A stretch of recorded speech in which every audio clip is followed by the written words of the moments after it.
Hi, this is Teacher Ara and welcome to my YouTube channel where I share math lessons focusing on high school mathematics topics. Let's start. So in this video, we will talk about special products and factors. So part 1 ito ng video natin and first, i-recall muna natin kung paano mag-factor ng algebraic expression. Let's have example number 1. For this example, we have the expression 6x plus 2x squared y plus 4xy squared. Okay? So, first, ang gagawin natin ay kunin yung common factor ng tatlong term na ito. So, we have the first term 6x, second term ay 2x squared y, and third term we have 4xy squared. Okay? Ano ba yung common factor nila? Okay? Kung mapapansin nyo, yung ating numerical coefficients are 6, 2, and 4. Samantalang, yung ating literal coefficients, we have x squared, y, and xy squared. Okay? So, these three terms are divisible by, meron tayo, 2x. And rewriting the whole expression gamit yung 2x natin, we have 2x times 3 plus 2x times xy plus 2x times 2y squared. Dito, nire-write lang natin yung 6x as 2x and 3, sa pangalawa, 2x and xy, and sa pangatlo, 2x and 2y squared. Kitang-kita na natin na ang common factor nila ay 2x. So, factoring out yung 2x natin sa whole expression, we will have 2x times the quantity 3 plus xy plus 2y squared. Example number 2.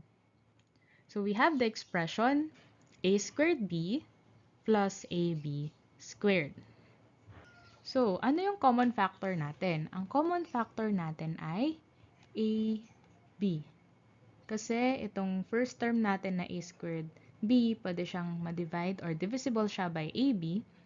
At the same time, yung second term natin, divisible din by ab. Okay, so yun yung kanilang common factor.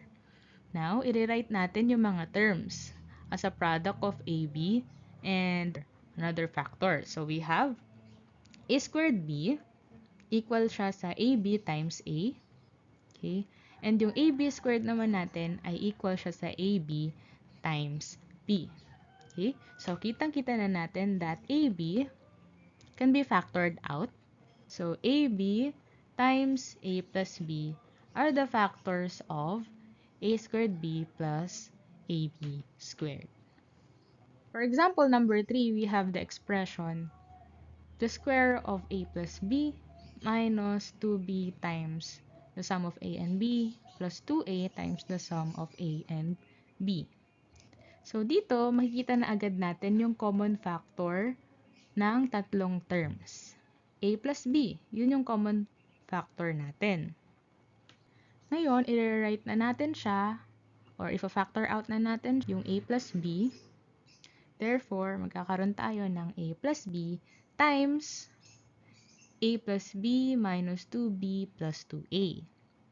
Ngayon, pwede nating isimplify yung nasa loob ng parenthesis na ito. Therefore, ang factors ng expression na ito ay a plus b times 3a minus b.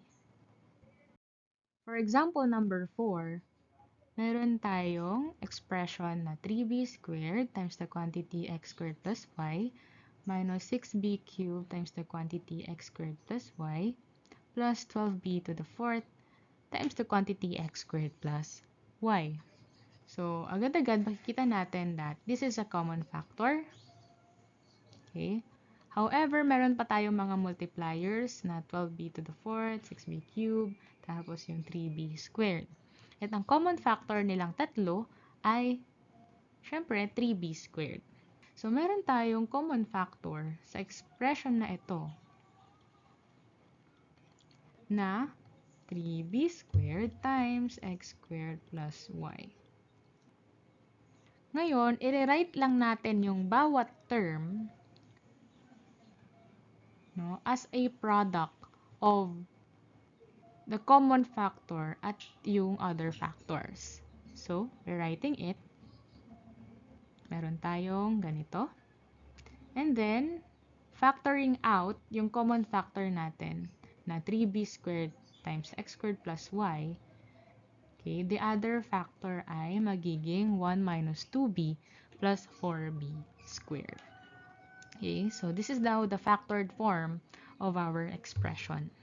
Example number 5. So we have the expression ax plus ay plus bx plus by. Okay? So meron tayong apat na terms dito. Ax, ay, bx, and by. Pero sa apat na terms na ito, wala tayong nakikitang common factor maliban kay 1. Diba? Pero pwede natin siyang i-group. We can group ito and ito. Bakit yun yung groupings natin? Ito kasing dalawang term na ito ay may common factor na A. Ito naman, so ang common factor nito ay A. Ito naman may common factor na B.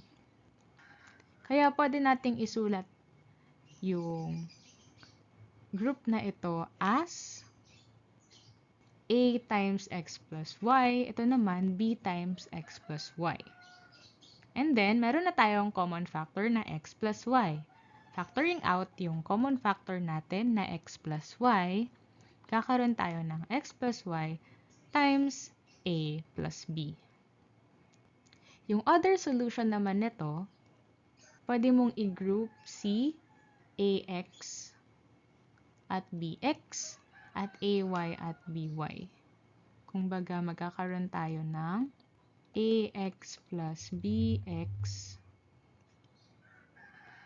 plus ay plus by. Okay? And then, ito may common factor na x. Ito naman may common factor na y. Pag finactor out mo yon yung x, so x times a plus b plus, factor out natin si y times a plus b. Ang common factor naman dito ay a plus b. A plus b, a plus b. So, pwede mo siyang isulat as a plus b times x plus y, which is also the same as our answer. Example number 6. So, we have the expression ax minus bx plus by minus ay minus b plus a. Groupings ulit natin sila, gaya nung ginawa natin sa previous example. So, ito, grouping natin, group natin yan, and ito, yung gusto kong i-group, lagyan na lang natin siya ng plus dito. Now, kukunin natin or i-rewrite natin itong whole expression nito, okay, by extracting na yung ating mga common factors by pair. So, we have x times a minus b minus y. So, dito, ang nilabas natin or ang finactor out natin ay yung negative y. Okay? So that maging parehas yung a minus b or yung factor natin ay a minus b. Okay?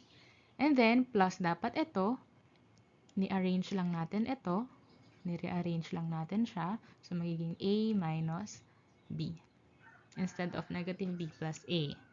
Para makita natin na ang common factor ng tatlong term na ito ay a minus b. Factoring out a minus b sa whole expression natin, nagkakaroon tayo ng a minus b times the quantity x minus y plus 1. And that ends our lesson. Thank you for watching.